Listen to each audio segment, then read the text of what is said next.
Fala pessoal, Janser aqui. No vídeo a gente vai estar falando aqui sobre esse Automated Refetching, né? Que é a questão da gente trazer dados automaticamente, a gente fazer essa gerência dos dados, só que dessa vez a gente vai fazer isso usando as tags, né? A questão do fornecimento e da invalidação das tags, né? Como que elas funcionam para fazer o controle do cache e como que a gente usa as tags para poder fazer aí a atualização dos dados, né? Refazer uma requisição para atualizar o nosso cache e manter os dados na nossa aplicação sempre atualizados, beleza?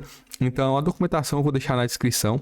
Aqui a gente vai estar falando sobre as tags, né? O fornecimento e invalidação, como que o cache funciona, né, com as tags, e aqui também na documentação tem toda a questão da invalidação, como que essa questão da invalidação afeta, né, as tags que a gente vai ter lá definido lá. Tem muita coisa aqui, tá muito bem explicado aqui, mas como de costume, né, a gente já tem aqui esse código, um código de exemplo desenvolvido, né, que a gente desenvolveu na live que foi feita aí há um bom tempo atrás, mas todo esse código foi desenvolvido em live e agora esses vídeos eu estou, né, nesse padrão aí que a gente tem aqui no canal de vir explicando o código já feito. Beleza? Então eu tenho aqui a minha API, né? O aplicativo está rodando, a aplicação ela é essa aqui, ó.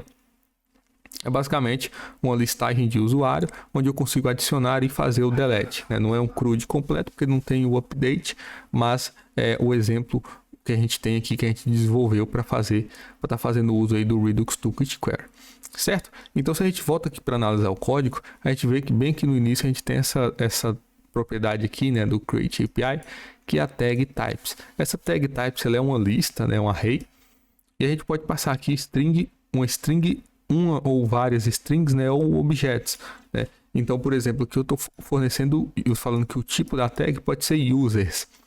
Só que eu poderia passar também, além de users, né, eu poderia passar um objeto, né, com o type, uma string e uma identificação também, certo? A gente poderia seguir esse padrão, ou sem a identificação, né, só com o type. A gente poderia também fazer um array dessa estrutura aqui. A gente pode fazer essa definição dessas tags basicamente dessas três formas, né? Só a string, só o tipo ou o tipo com o ID, beleza? Eu vou voltar aqui para o exemplo inicial para a gente entender primeiramente da forma mais simples, beleza? Então a gente tem aqui, né, eu falo que o tipo da tag pode ser users, e se a gente olha nos nossos endpoints, né, nos nossos requests que a gente pode fazer para o back-end, alguns deles tem aqui, na verdade só um, né, tem esse provide tags, a tag usuário aqui novamente, users, né? Então, o que a gente está falando aqui? A gente fala que esse endpoint, né, essa requisição, quando ela for executada, ela vai fornecer a tag users, né? Então, todos os dados que forem retornados, e aqui a gente vai retornar uma lista de usuários, essa lista de usuários vai ser armazenada no nosso cache e elas serão marcadas com a tag users, né? Basicamente é isso que vai acontecer. E se a gente olha mais aqui embaixo, por exemplo, no add user, no update e no delete, a gente pode ver que a gente está passando aqui esse invalidate tags, o mesmo array com a tag users, né? Então, o que isso aqui quer dizer?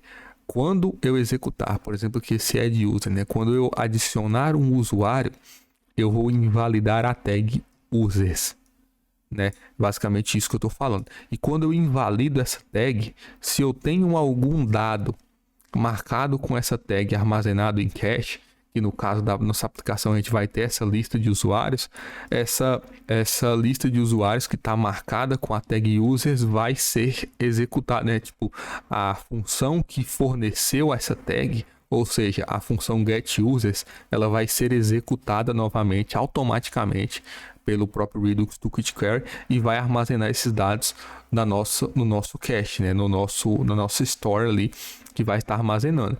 Então, basicamente, é meio que uma forma da gente fazer requisições automaticamente para atualizar os nossos dados no nosso cache, automaticamente atualizar em tela, né? Porque se a gente tem o cache, se a gente tem algum componente montada que está usando aqueles dados, né, quando eu invalido, ele já vai fazer a requisição novamente e vai atualizar para mim, beleza? Então a ideia é basicamente essa. A gente pode ver isso funcionando na nossa aplicação, né? Porque eu tenho aqui nessa lista de usuários, e se eu apagar um usuário, a gente pode ver aqui que a query delete, né, delete user, ela invalida a tag users.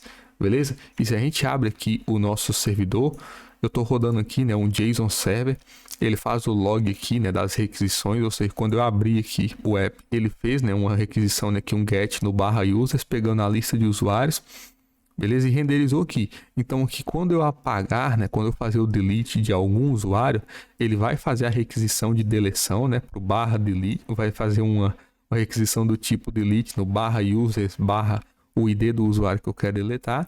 Ele vai invalidar a tag user, e quando ele invalidar, qual é a função que fornece essa tag, né? Que fornece essa tag users é o get users. Então ele vai executar um get no /users, né?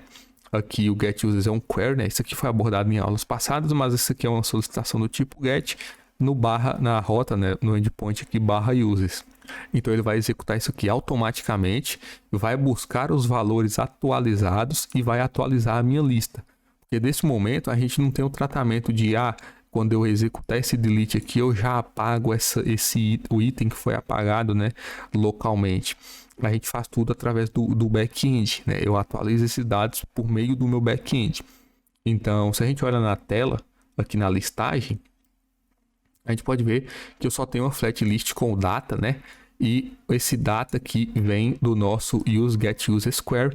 Normalmente isso aqui foi abordado em aulas passadas, né? Então se você não sabe como que esse hook aqui funciona, eu vou deixar o link aí. Mas basicamente esse data aqui é o dado que a gente tem dessa requisição, que vai estar, né, guardado aí no nosso cache. Então eu não faço nenhum tratamento de quando eu apagar, né? Eu só tenho aqui um botão delete que vai disparar essa função aqui para apagar, beleza? E aí quando ele apagar, ele vai refazer o getUser e vai atualizar os dados aqui na minha flat list aqui, né? Então, para a gente ver isso aqui funcionando, é só eu pressionar aqui delete. Eu vou deletar esse usuário aqui, ó, teste D, esse cara aqui, e quando eu clicar, a gente pode ver que ele já vai sumir da tela, né? Então delete, sumiu da tela, e aqui no log, né? Log aqui do meu servidor, eu fiz um delete no /users /58, né?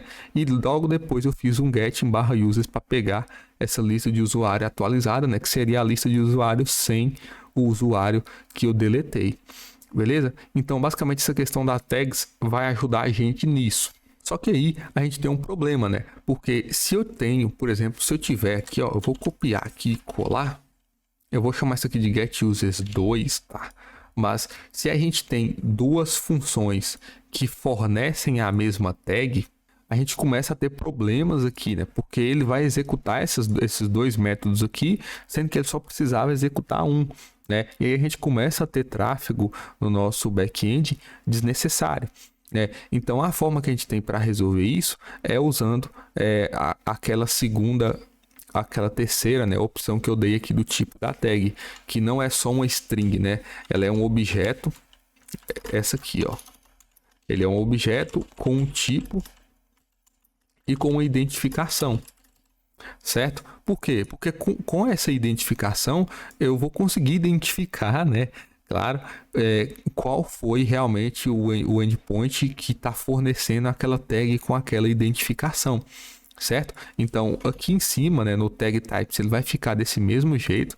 E eu tenho um exemplo, a gente pode explorar um pouco aqui o exemplo da documentação, e eu também já tenho um exemplo pronto aqui. Eu só vou carregar ele ali, mas aqui na documentação a gente vai ter aqui, ó, essa questão do provides tag. Nesse exemplo aqui, ele tem uma rota de posts, né, que retorna os posts. Deixa eu até aumentar essa, dar um zoom aqui, isso. Essa rota, né, get posts, retorna aqui uma lista de posts e ela fornece a tag, né, nesse provides tag. A gente pode também passar uma função, e nessa função ela vai ter o resultado da query caso ela tenha dado sucesso, né, esse result. Tem também o erro, caso dê erro na requisição, e também os argumentos que são os parâmetros que a gente pode estar passando aqui para essa rota. E aí aqui no provides tag, o que ele está fazendo aqui? Ele verifica se o result, né, se o resultado existe, ou seja, se a requisição foi feita com sucesso. Eu retorno aqui no provides tag uma lista, né, e nessa lista, né, de tags, o que ele está fazendo aqui? É um results.map, ele está mapeando a lista de resultados, e aí para cada resultado, né, para cada item aqui, para cada post, né, ele vai retornar um objeto com um tipo, o tipo é post, né? O tipo da tag é post, só que ele tem também uma identificação. E esse ID aqui, nesse caso, ele está usando o próprio ID do post. Então, o resultado disso seria que essa função getPosts, ela retorna uma tag para cada post, ou seja, aqui vai ser o tipo post e o ID1, o tipo post e o ID2, para cada post que tem, né? Para cada post que foi retornado. E aqui no else, nesse caso o result não existe, caso tenha dado falha, né, ele vai retornar só a tag post. Mas essa questão da identificação nesse caso aqui, o que está acontecendo? É basicamente isso, ele retorna uma tag para cada post. E aí, por exemplo, eu apaguei o post X. E aqui mais embaixo ele vai ter o exemplo. Aqui, né? Que no caso do edit post, né? Quando ele edita um post, ele invalida a tag do post que ele editou. Então, por exemplo, eu invalidei o post 3. Então, eu vou invalidar a tag do tipo post, só que com a identificação 3. E aí, né, como agora as tags elas têm uma para cada post, se fosse o caso de eu ter dois métodos que fornecem essa tag do tipo post, aqui ele já conseguiria separar melhor porque tem essa identificação. Então, no exemplo nosso lá, nesse nosso exemplo, por exemplo, aqui o getUsers, por exemplo, ele poderia me retornar a tag para o usuário do ID 1 até o ID 10, por exemplo, de 1 a 10. E essa segunda função teria o usuário do ID 15, por exemplo. Então, quando eu executar alguma coisa que invalida a tag do usuário com ID 15, ele vai detectar que foi essa função que forneceu aquela tag e aí vai executar novamente só ela. Beleza? Eu acho que deu para entender bem. Não bem, porque pode ser que ainda não ficou tão claro, mas eu tenho aqui um exemplo, eu vou carregar ele aqui. Aqui eu estou com esse exemplo inspirado lá da documentação, onde esse getUser, e aqui eu vou copiar, porque eu tive que apagar aquela cópia minha, getUsers 2, a gente vai ter aqui duas funções que fornecem a tag, que fornece essa tag de usuário, só que nesse primeiro caso aqui, naquela mesma ideia na documentação, a tag para cada usuário que eu retornar, eu vou retornar uma tag com o tipo e com o identificador, com o ID daquele usuário, Como o ID do usuário ele é único, então essas duas funções elas vão fornecer sempre tags diferentes. Então aqui embaixo no meu update, quando eu atualizar um usuário, eu posso atualizar o usuário 10, do ID 10, e aqui eu invalido a tag do tipo usuário e o ID é o argumento, o erg.id, porque no delete eu passo um argumento, que o usuário que eu quero apagar, e aí baseado nisso eu invalido só a tag, daquele usuário que eu estou apagando, e aí com isso eu não vou ter mais essa confusão aqui dos endpoints que estão fornecendo a tag, porque agora as tags não são mais iguais, elas são únicas para cada usuário. Beleza? Então, voltando aqui na documentação, ele tem um exemplo até mais simples do que isso, porque aqui, se a gente tem aqui essa tag invalidation behavior, que é basicamente uma explicação de, por exemplo, nesse nosso exemplo aqui, se eu só rodo um invalidate tag users, igual tá aqui, ele vai invalidar todas as tags que tem o tipo user, E então ele vai meio que ignorar que elas têm um ID e só vai sair invalidando tudo. Então tem esses casos onde a combinação das tags também vai interferir, onde eu posso invalidar só uma string, eu posso invalidar um objeto só com o tipo, eu posso fazer várias combinações. E aqui na documentação ele traz aqui para a gente exemplos. Se, por exemplo, a tag post ou do tipo post, um objeto com type post, se eu invalido ela, ele vai invalidar essas tags aqui, Quem dá o provide na tag ou post ou type, um objeto com type post, vai ser invalidado. E aqui já tem os outros exemplos, que ele vem preenchendo aqui com o quadro.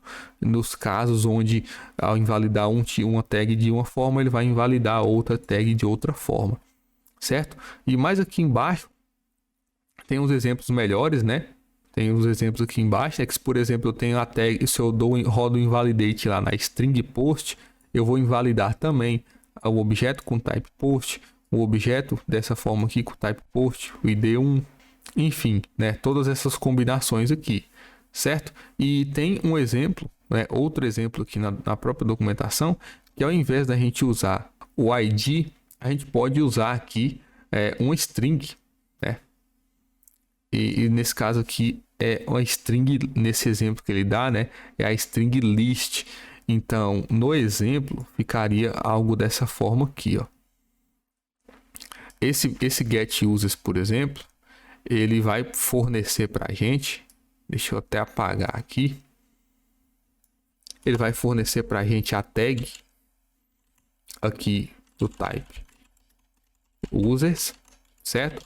E a identificação a gente pode pôr, por exemplo, um get all, né, que é um get de todos os usuários.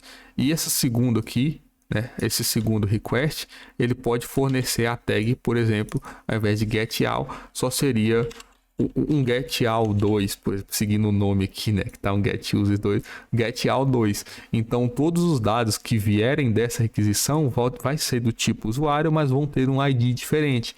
E aqui fica mais simples de gerenciar, né?